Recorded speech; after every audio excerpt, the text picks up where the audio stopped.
Hi, this is Debbie of Debbie Collins Permanent Cosmetics. This is step 2 of the video tutorials for eyebrow shaping. Today we're going to be looking at a particular threading technique that I'd like you to practice before you unleash yourself on your face. So just some cotton thread here, and I've taken probably the equivalent of my pinching it in my fingers, the length to my elbow and back. So after that I just loop the cotton in half, make a little knot at the top. Then what you're going to do is, see if I can get my arms distant enough, you're just going to twist one end 7 or 8 times so that you can see when you do this motion that you're going to move from one side to the other. So the best thing to do is practice this. If I was doing it to myself, as in I'm sat behind the camera now, I would have my fingers facing towards the skin, obviously, otherwise you're going to project yourself a little more differently, but you know, whatever you find works for you. So we'll just practice moving your hands, opening and closing. Show you this way around, opening and closing those loops. There we go, and you'll get nice and quick at it. You can practice that on your top of your leg if you've got any hairs there. So one thing to bear in mind is that when you are capturing your hairs, you want to be working against the hairs. So here's one I did prepare earlier. So imagine, here's your eyebrow.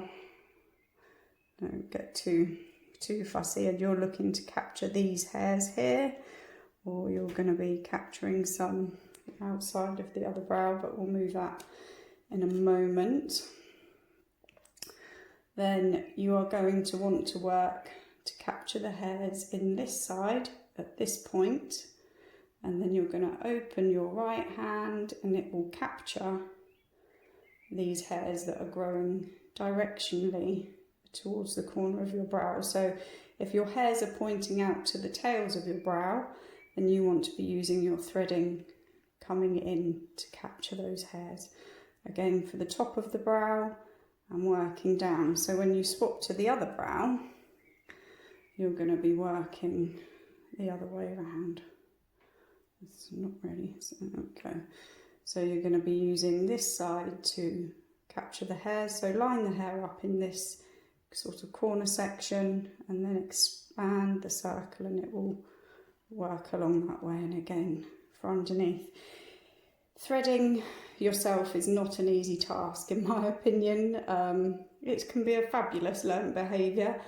So I would just suggest that do what you can, go for the obvious bits. If you are threading your brows, it's great for taking away all the peach fuzz and all the lighter fluff that you might have, but if you have thicker brows, coarser hair, then a good set of tweezers, obviously, will really make a difference in shaping the underneath of your brows. And when you do that, what you want to have is a really good stretch to the skin, so that you get a good clean access to your hairs, and then you do the rest of your tidying.